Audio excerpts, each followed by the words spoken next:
Good afternoon and welcome. I have much to tell you about my life story here in Elgin, a story filled with dreams and joys and sorrows, a story probably very typical of most pioneer women of my era. As you know, I was born in Sherborn, New York on November 26, 1800 to Newcomb and Mabel Raymond. It was in Sherborn that I met my husband, James Talcott Gifford. Our parents were neighbors there. James and I were married on his birthday, January 1st, in 1823. I have been described as possessing a feminine daintiness, which seems to contradict the image most have of the pioneer woman. I did enjoy nice things and fine clothing, and did my best to provide a comfortable home for my family no matter where we lived. And we lived in so many places.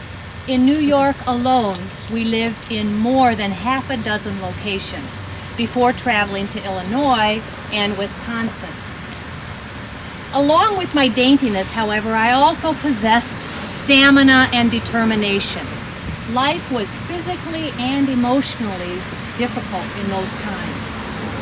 My faith in our eternal Father gave me the strength and courage I needed to survive and endure in the wilderness. My husband James was a man of great vision who had hopes of founding a town. His brother Hezekiah was a farmer. The two brothers left New York in February of 1835, set out with a wagon and horses for Chicago. They left their wagon in Chicago and proceeded along an Indian trail on horseback to the Milwaukee River in Wisconsin. They were searching for a river power source upon which to build their town. The sites along the Milwaukee River were all taken. They left their horses there and proceeded on foot to the Fox River and traveled down the Fox River until they arrived in the area we know now as Elgin. By the way, my husband had arranged for the name, had chosen the name Elgin long before he came here, for that was the name of one of his favorite Scottish hymns.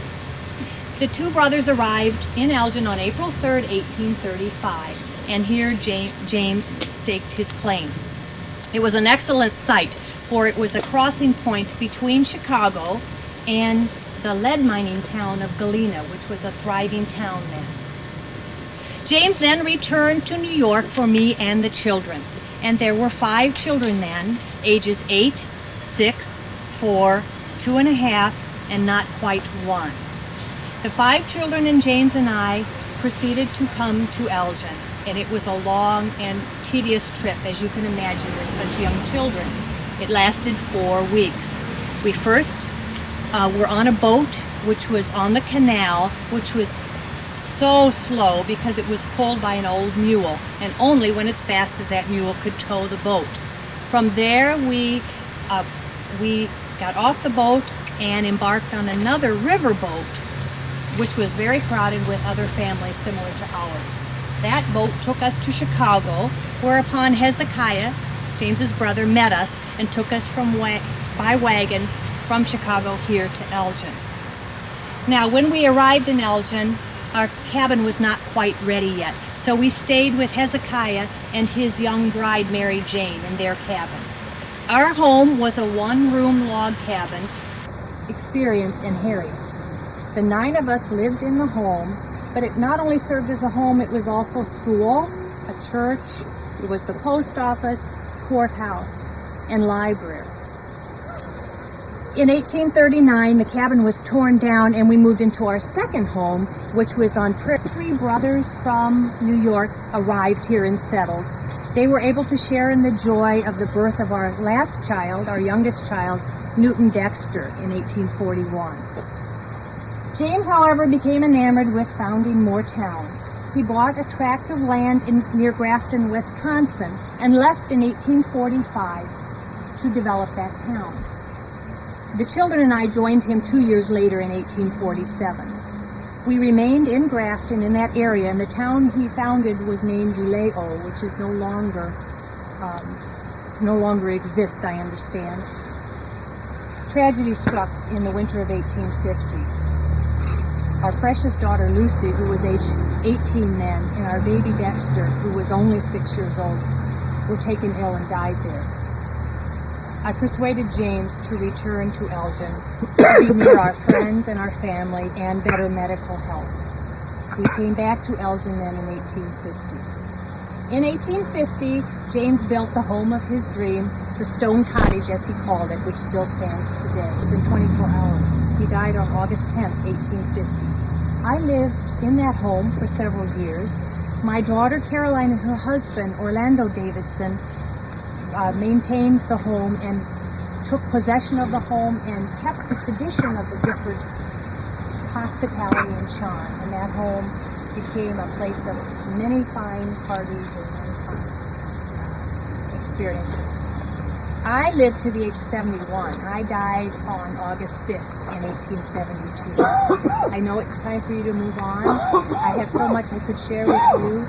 We are very proud of this town, and I hope you enjoy the town as much as we did. Thank you so much for coming.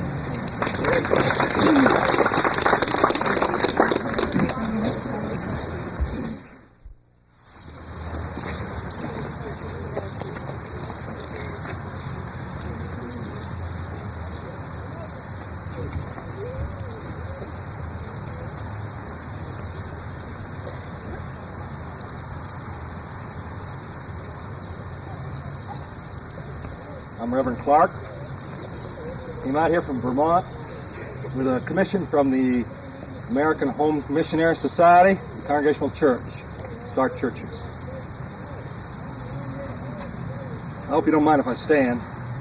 I'm a circuit rider, so I've been riding my horse Ezekiel all morning. And a little sore back here. Maybe you wonder what I've been doing. I used to come up from Naperville to Elgin, gather some folks together. I'd visit people in lonely places along the river and scattered communities all around. I'd minister to the sick, like Jedediah Smith over on the other side of the river, Widow Brown.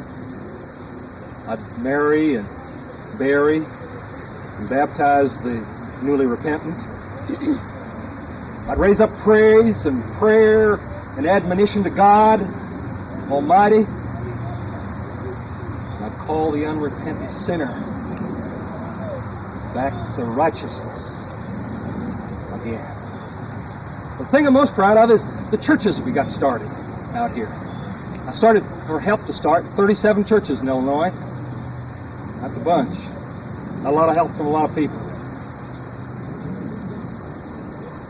We used to gather together in small groups. Sometimes it was Presbyterians, and sometimes it was Baptists, and sometimes it was Congregationalists. We were cooperative and ecumenical before anybody ever thought a word for it.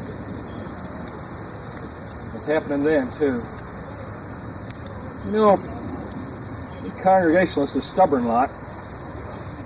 We gathered together whenever we wanted to, but nobody would tell us what we were supposed to do. They couldn't do that. We wouldn't let them. We'd associate together, and then we'd covenant with each other and with Almighty God, and we'd form a church and start our own constitution and all that kind of stuff. I only worked here part-time at the First Congregational Church in Elgin.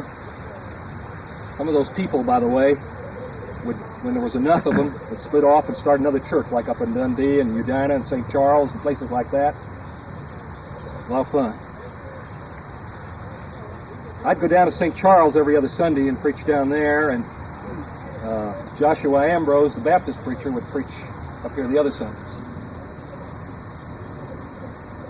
How many of you went to church this morning? I see some hands. Blessings on. The rest of you, I'll pray for your souls. Worship, very important to us, out of our Puritan background.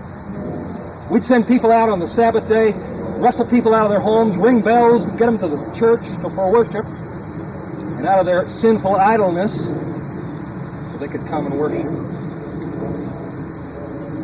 Sometimes the worship would last all day. If I was preaching for a couple hours, I was probably just getting warmed up. We had a fella called the Tithing Man, and he'd go around, and if the children misbehaved, bop them on the head. Or, if adults fell asleep. Wake them up. You were laughing, but that's not funny. Because if people were asleep, they might miss the word that would be their salvation. And their mortal souls might be in jeopardy. And one of them awake so they'd hear it. Obligations of membership were strict. No drinking of alcoholic spirits. No playing cards, no dancing. And I hear tell, folks aren't living by that. Shameful business. We urge people to observe the Sabbath. Don't work on it. If at all possible. Pray in the morning and in the evening, and pray to God for the blessings of your meal each time it comes along. When's the last time you prayed, brothers and sisters?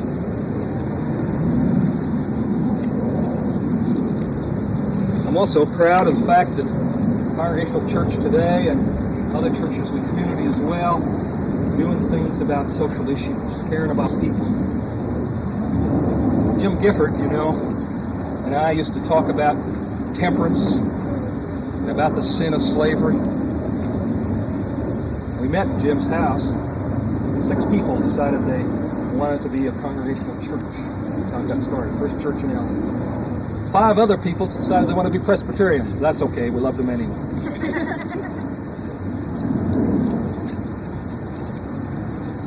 Today, those churches still concerned about the hungry and the homeless, people in need, about children. Keep doing that. Keep caring. That's awful important. People used to say, remember my church used to say, I was awful blunt. I was right about that. But that I could also be gentle, and kind, and loving. I'll tell you why that's true. My wife and I, that's our stone back there. My name's on this side, my wife's on the other side, Julia. And on both sides are the names of our children. 3 daughters and a son. All died as the oldest was 21. Hurts a lot to learn to care about people and about God. Well, thanks for coming. And get yourself to church now.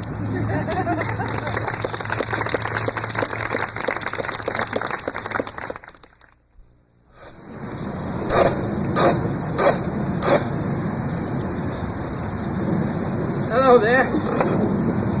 May I interest any of you folks in a thrashing machine? This is the time of year, you know, that you're needing a thrashing machine. We have among the finest thrashing machines in this country available, you know. We sell them for anywhere from $240 to $300, depending on the attachments that you require. We'll take $100 down. We'll take $100 in November, and the balance can be paid in January. Now, we will require that a judgment note be signed. These are very good thrashing machines. You know, they can thrash up to 200 bushels of wheat, 400 bushels of oats in a single day, if attended by a good crew. We also have a very good line of horsepowers, both 2 and 3 horsepowers.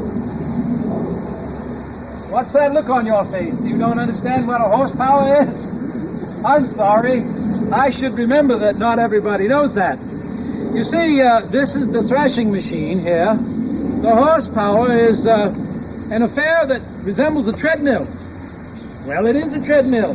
It's on an incline, and it's got sides on it, sort of like a horse trailer. And when the horses trot on the treadmill, it turns. And when it turns a pulley that's attached to the side, which goes to a belt, which then turns the thrashing machine. Sometimes we use a tumbling rod, which is sort of a drive shaft. But that's how we power the threshing machines. Well, I guess if I'm going to try to sell you something, I should tell you what my credentials are. I'm Philo Sylla, S-Y-L-L-A. My father, up in New Hampshire, where I was born in 1809, was Benjamin Cilley, C-I-L-L-E-Y. Now, that's a story, isn't it?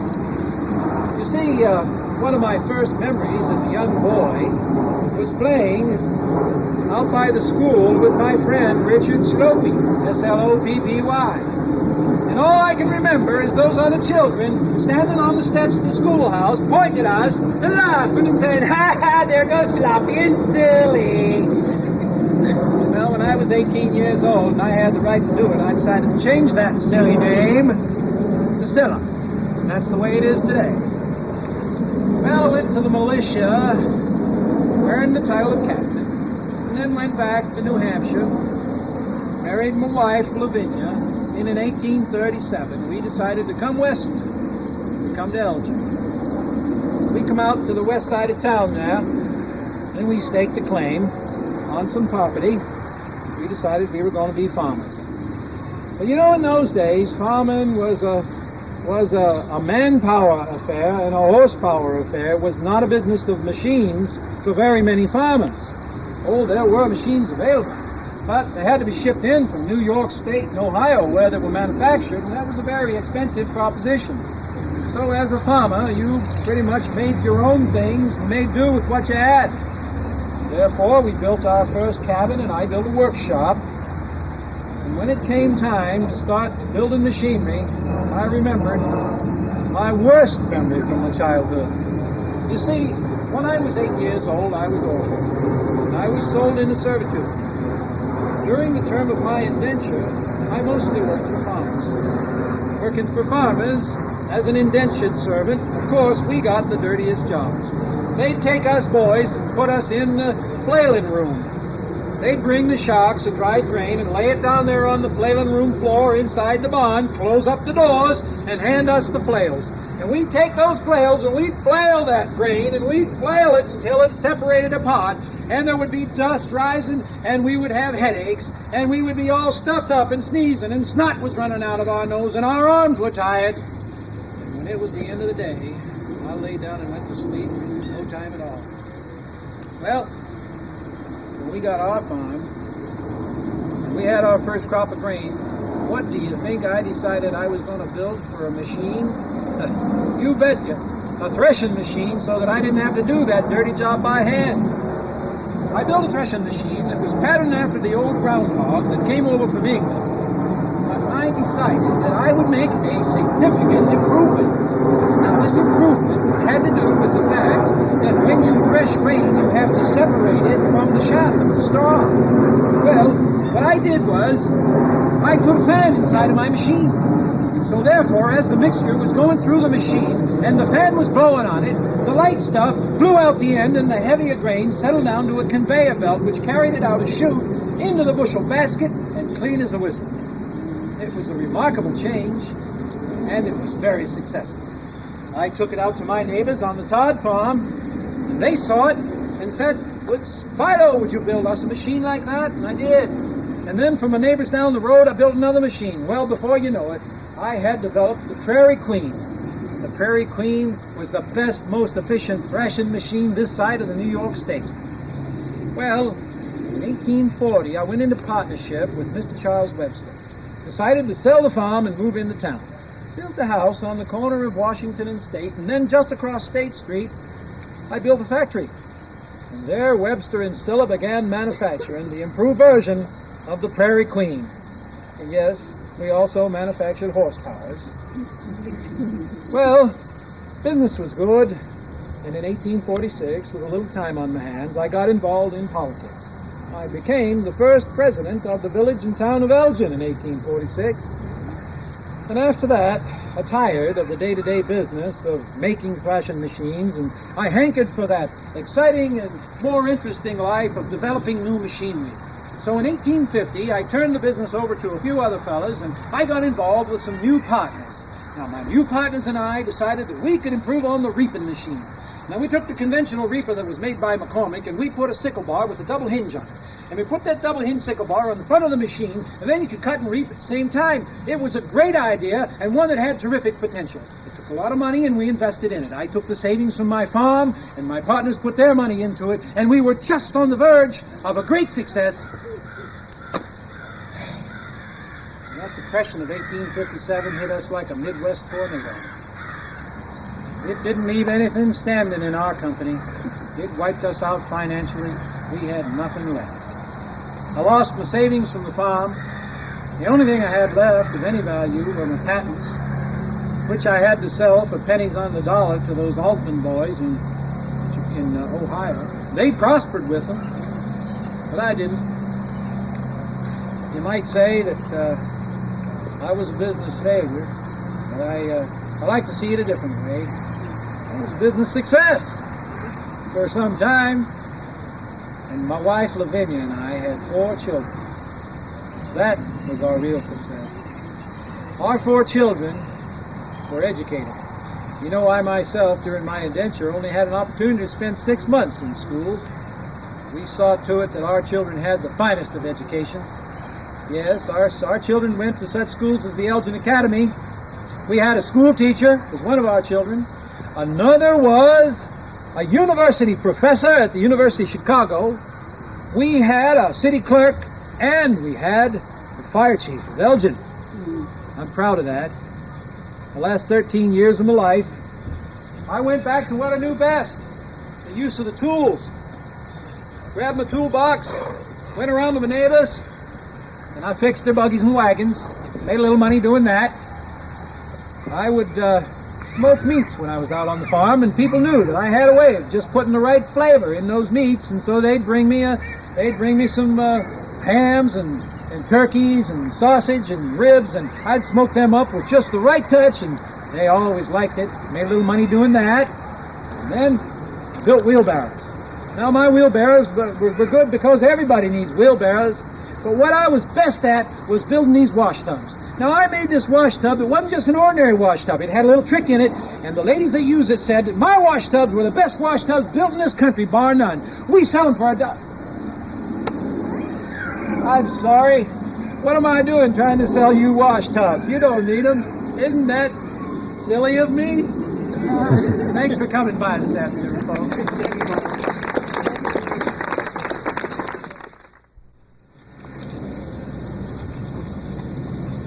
My name is Daniel Robbins Hartwell. I was born February 15th, 1823, in Littleton, Massachusetts, not too far from Boston.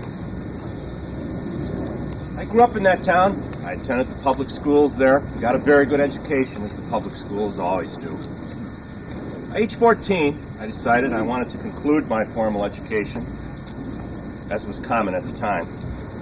I wanted to become an apprentice carpenter. I wanted to do and build and see the things I could build with my hands. I made arrangements to move to Leominster, Massachusetts, where I would live with a relative and serve a 5-year term as an apprentice carpenter. At the age of 19, when that was completed, I returned home. Engaged my services as a journeyman, where I made piano cabinets and other fine cabinets. I really enjoyed seeing what I could do, build with my hands. A few years later, at the age of 26, I finally got around to asking my wife, Sarah Britton, to become my wife. We've known each other since we were children. We grew up in the same town together. Some things take a little while. Had it been any other time in the history of our country, perhaps my story would have been very much the same for the rest of my life. I was happily married. I enjoyed my job. That's where I might have stayed. There was a lot happening in the United States at that time. Not too far from me in Boston was a man named Aaron Dennison, who I'd like to tell you about, as he very much affected my life. Mr. Dennison was a watchmaker. Just as all watchmakers at the time, however, he made his watches from beginning to end. One person, a skilled craftsman, made the complete product of a watch, from the start to the finish. Mr. Dennison entertained the idea that watches might be made differently than this, with interchangeable parts in a factory. He'd seen it done with small arms. He'd seen it done with steam engines. Proposed the idea for watches. It earned him the reputation as the Boston lunatic. After all, a watch, with parts so small you could barely see them, to be made in a factory. Lunatic or not, He engaged the necessary support and capital of local business. He did that in 1850 in Roxbury, Massachusetts.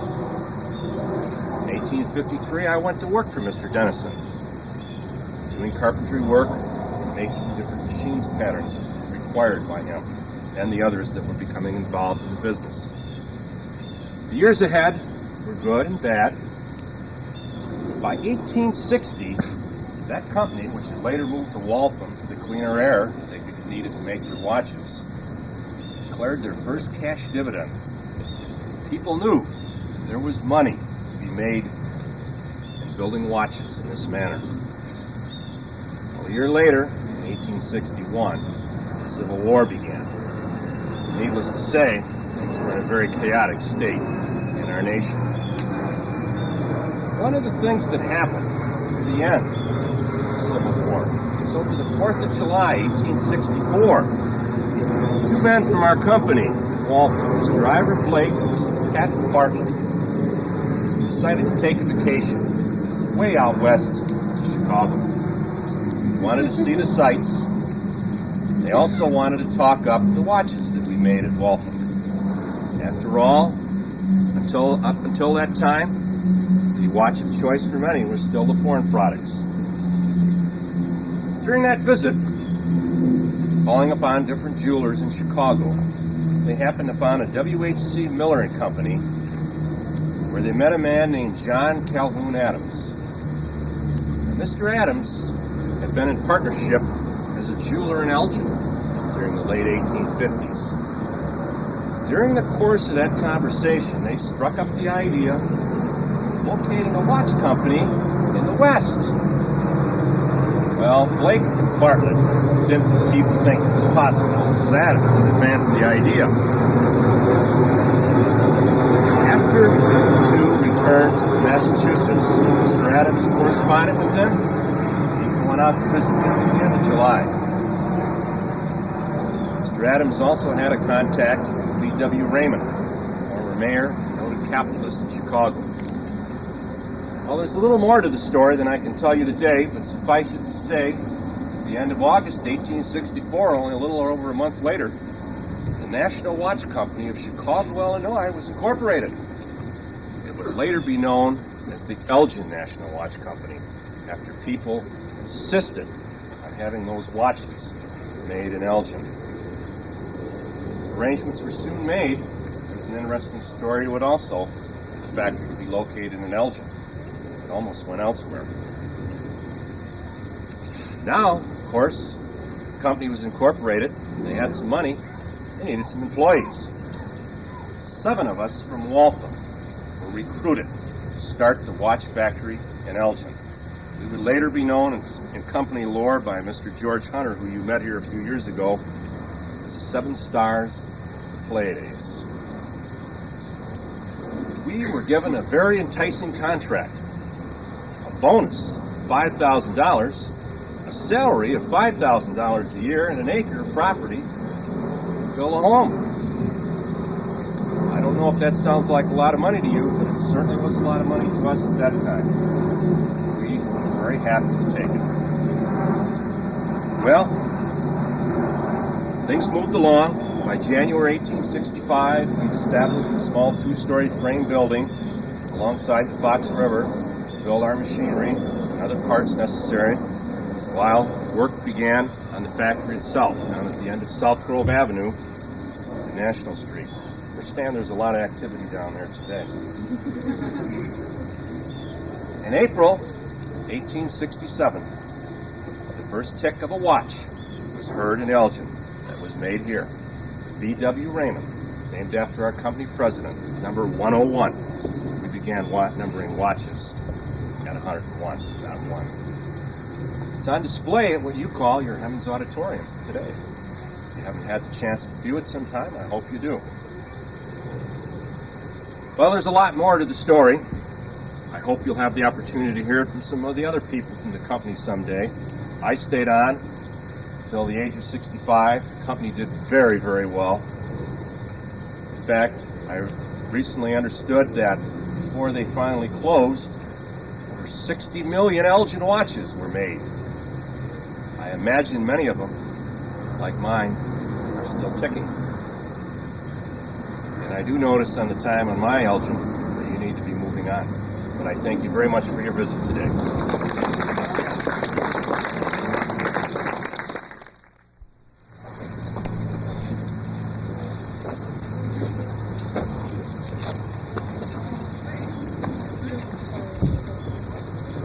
I am Martisha Hammers Barclay. My parents were George and Eliza Hammers. They were some of the first settlers that moved into Tennessee. They decided they heard about this wonderful cropland and wonderful rivers in the Elgin area, and they decided to come on up north. Unfortunately in the fall, unfortunately for them probably, but there could be unfortunate parts of it, on the way up through Indiana I was born, and Dad decided maybe we better camp out for the winter because I was born in September. On the wagon, I don't know how Dad did it.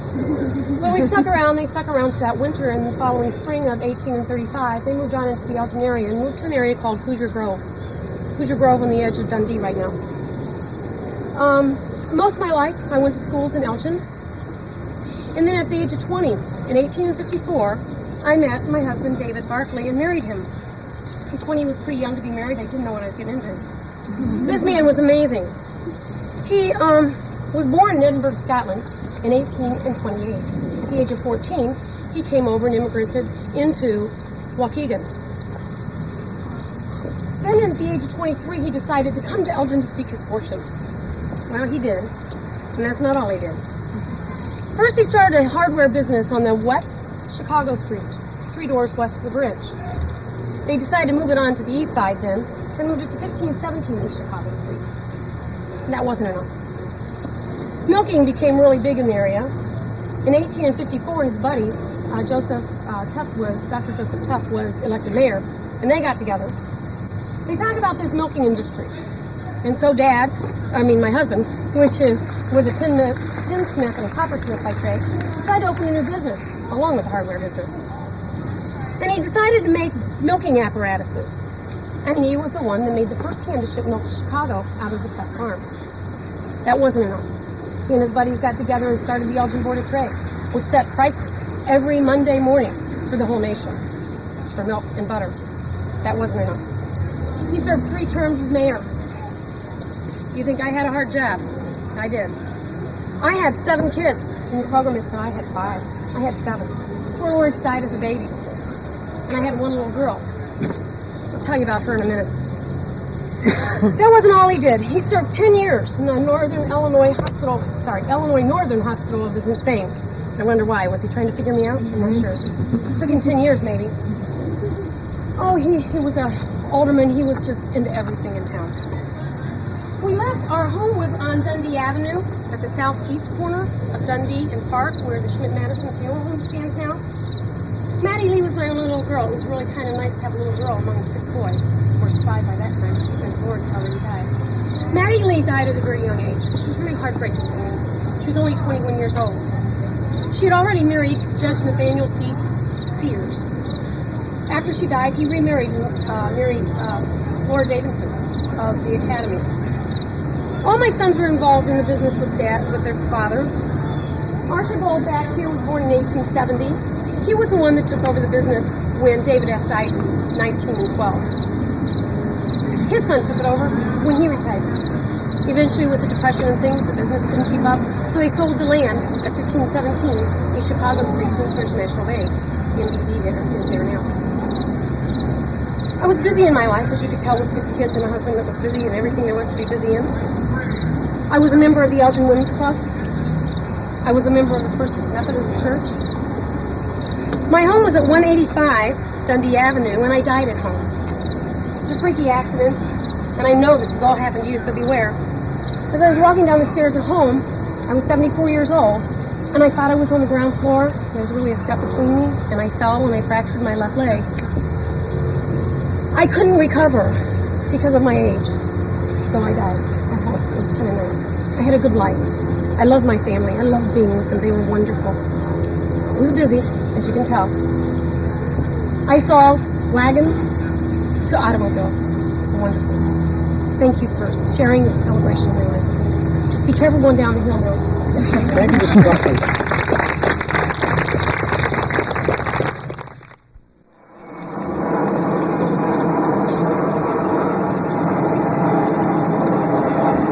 My name is Staff Sergeant Harry Gross, ladies and gentlemen, better known as Nobby to my friends. I was born January 22nd, 1919 in Harrisburg, Illinois. In 1925, my father decided to move our family to Elgin, Illinois.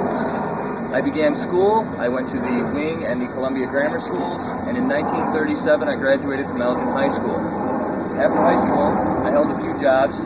I worked for the Illinois Watch Case Company. I worked for Elgin Cleaners and Dyers, and the last job that I held was with the D&W Ice Cream Company. December 5th of 1941, if you remember from history, was 2 days before the attack on Pearl Harbor. I enlisted in the Army. I received some preliminary training in engineering and gunnery in Biloxi, Mississippi, Camp Keesler, and I received some advanced training in engineering in Baltimore, Maryland at the Martin Airstrip. December of 1942, I received my orders and was shipped overseas to England, where I was to spend the rest of my Army career. I was a gunner on a B-26 Marauder bomber, which means I had the duty of protecting our bomber, along with 4 other gunners, from enemy aircraft. I flew 52 missions, and for those 52 missions, I received the Distinguished Flying Cross. I received the Air Medal with 7 oak leaf clusters, representing the amount of missions that I flew. And lastly, I was given the Purple Heart. On my 52nd mission, a friend of mine needed an emergency furlough. He was assigned to be the tail gunner on a Marauder. He asked me if I could fill in for him. I naturally accepted, knowing he needed to get home. This mission was over occupied France in an area that airmen called Popcorn Alley. We called it Popcorn Alley because there was so much anti-aircraft fire that it sounded just like popcorn popping on your stove. It was on this mission, April 21st, 1944, that I was killed. I was 25 years old. Luckily, however, our pilot was able to safely crash land our plane and bring in the remaining 7 crew members safely. I am survived today by my sister Helen, who resides in Elgin and is doing her best to keep my memory alive. Thank you. Thank you very much, Mr. Gross. You're welcome. So often does. Well, good afternoon, ladies and gentlemen. My name is Massa Loomis. I was born in Oneida County, New York. My family had settled there and farmed. My father was a sailor before that. One of the things about Oneida County, the Erie Canal goes right through the middle of it. In fact, I was born the year before the Erie Canal opened, 1818. Same year Illinois became a state. But the thing about that Erie Canal is you knew that there was a whole world behind Oneida County. Well, my brothers came west to Illinois, and they kept writing back how wonderful Illinois was and that I ought to come out there. And in fact, they bought me 20 acres. Well, I had to go see the 20 acres, see what they bought me, and I came out here, and boy, they were right. This was wonderful, beautiful country. I started farming that. In fact, I enjoyed it so much, I bought a few more acres, was farming that, and then I started hearing about gold out in California. They had a gold rush. Lots of people were heading out there, and I figured, well, I'm a young man, I'm going to go out, and I'm going to see the elephant, see what they're talking about. I sat down and started figuring, and I figured, well, I'm in Illinois, I'm halfway there. All I got to do is hop on a wagon and go out to California. Well, there's some things, though, that kind of get in the way. There's some mountains out there. There's no roads. It's dusty, dirty. There's Indians. Chances aren't real good at making it across. Man, there's got to be a better way. I said, well, you can take a boat. Well, now, Erie Canal, I've been around boats. It's nice and smooth. Nothing. You just kind of travel along, sit back, let the boat take you. And if I went east, I could stop by and see the folks. So I headed for New York, saw the folks, got on a boat, and spent the whole time hanging out over the rail. Oh, was I sick. Oh, it was miserable. Finally got to California in July. Started prospecting. Now, a good prospector could earn $100 a day. That's pretty good money. But a meal would cost you $60. And if you wanted to see the doctor, that would cost you $150. So I came to realize that the money wasn't in the mining, it was selling things to the miners. So I kind of kept to myself and made enough money to finally come back to Illinois and get back to farming, which I did. This was big dairy country, so I, of course, started dairy farming. I bought a farm down just southwest of town here and had about 35 head of cows that I milked and raised corn to about 2,000 bushels of corn a year and doing pretty good. And met a young lady by the name of Julia Jones. She was a young widow, had 4 kids, and she and I got married. Had 6 kids of our own. 4 of them passed away, so we only had 2 sons. But we put everything we had into this farm and just kept working on it. Things were going pretty good. Got to the point where I could hire a hired hand. This was all right. Boy, I was becoming a gentleman farmer. Well, he told me that we were starting to have trouble with varmints. Foxes and raccoons, they'd get into the chicken coop and everything. So I told him, well, you're the hired man, you take care of it. Well, he did. In fact, he did it so well that one of the shots that he fired to kill the fox set a pile of straw on fire. And that pile of straw set the barn off. And the barn set the chicken coop off. And the chicken coop set the house off. The whole farm was on fire. In fact, folks here in Elgin said that they could see the glow from the fire. Well, in those days, if you had a fire, tried to get everything out that you could, and then you just kind of sat back and watched, because there wasn't a whole lot you could do. It had been a real dry summer, so yeah, we just watched. Well, my wife and I were in our 70s at the time, and neighbors were real kind. They put us up, and we started rebuilding that farm. It was a lot of work, About 8 years later, after that fire, I passed away. Now, a lot of folks say that it was just old age. I was 83 at the time, but, I think it probably had more to do with a broken heart. It was just a lot of work rebuilding that farm, and it just took it out of me. So I was laid to rest. Right up there on the side of that hill, you can see the flowers. Shortly thereafter, my wife Julia joined me, and our son and his wife. Thank you very much. Thank you, Master. Sunday in September. So, please keep that in mind. We'd love to have you all again out here next year. For you first timers, maybe 2 in a row, and for you folks that have been here all 7 times, make it 8. So, if you will, we are here at the final destination of a lady who has a story that is even more interesting than her name. Prudence Paddleford, ladies and gentlemen.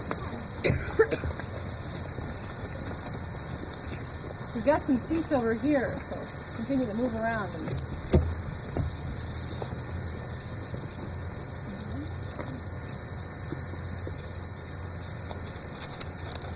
My name is Prudence Pound Padelford. Everybody's gotten it wrong so far.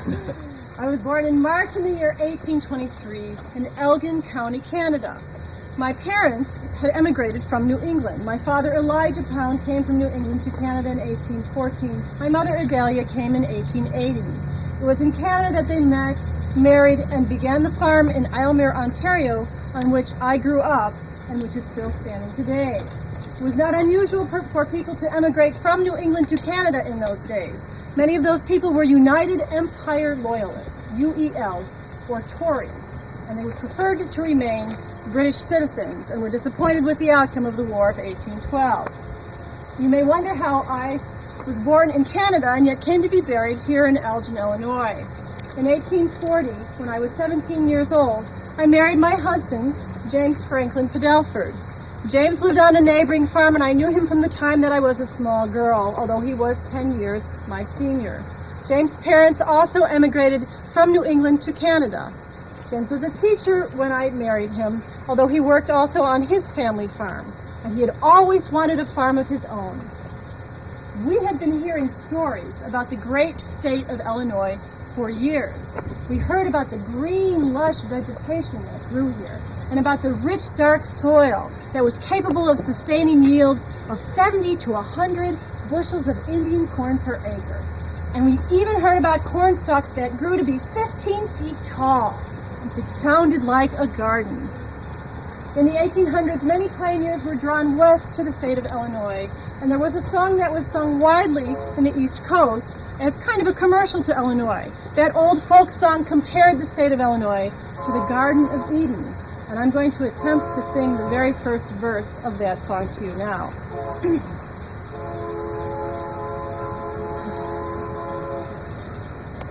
Way down upon the Wabash, such land was never known.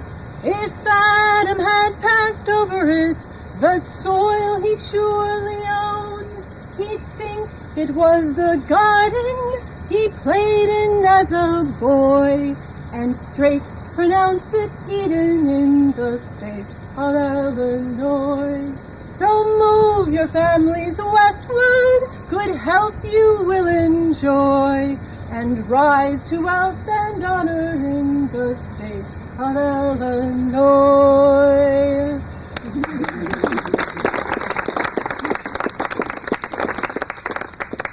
And so move our family westward we did. The first to come were Manly and thankful Padelford, James' parents. They moved to the town of Elgin in 1843, 8 short years after it was founded by the Giffords, and I understand that you met Mrs. Laura Gifford.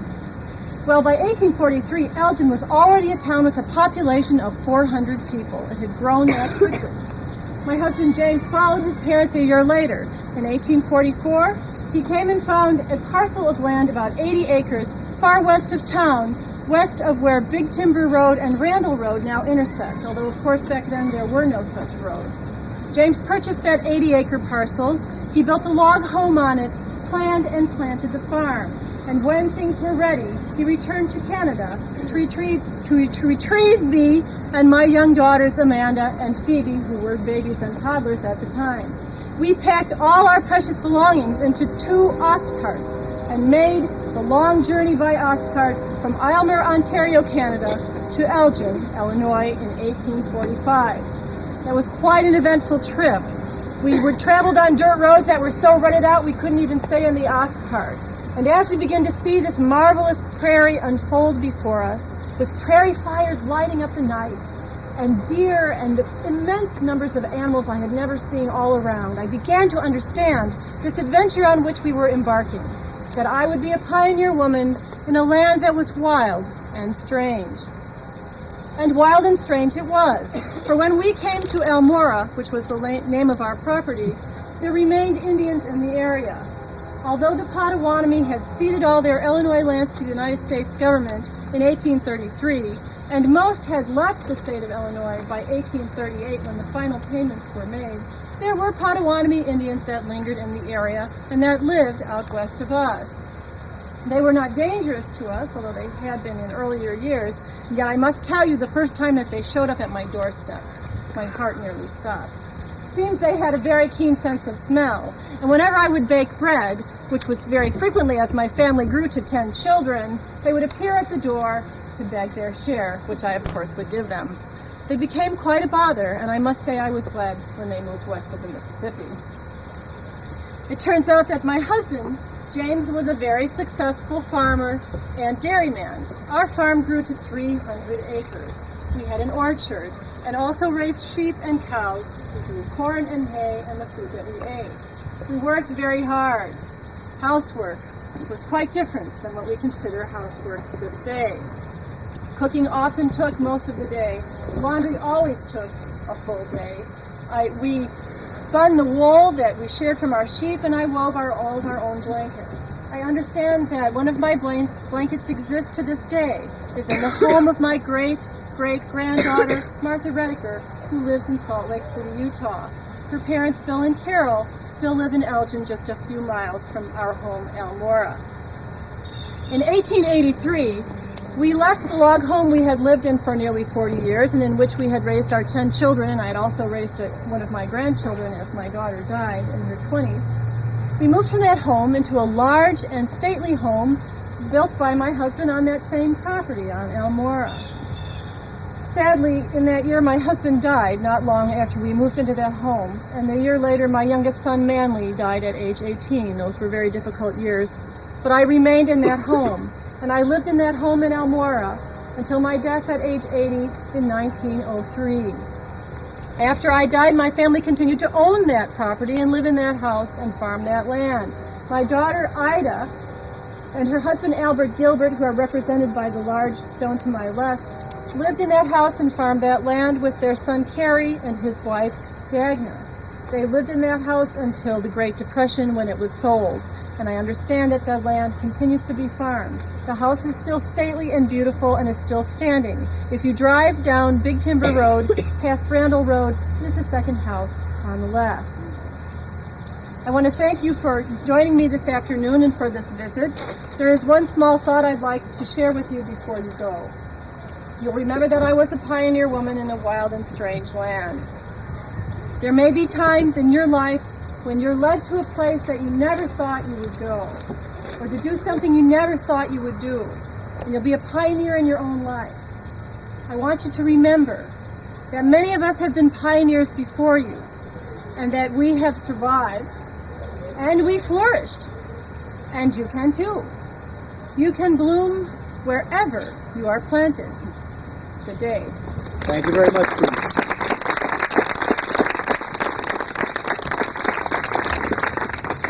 Ladies and gentlemen, if you'll follow me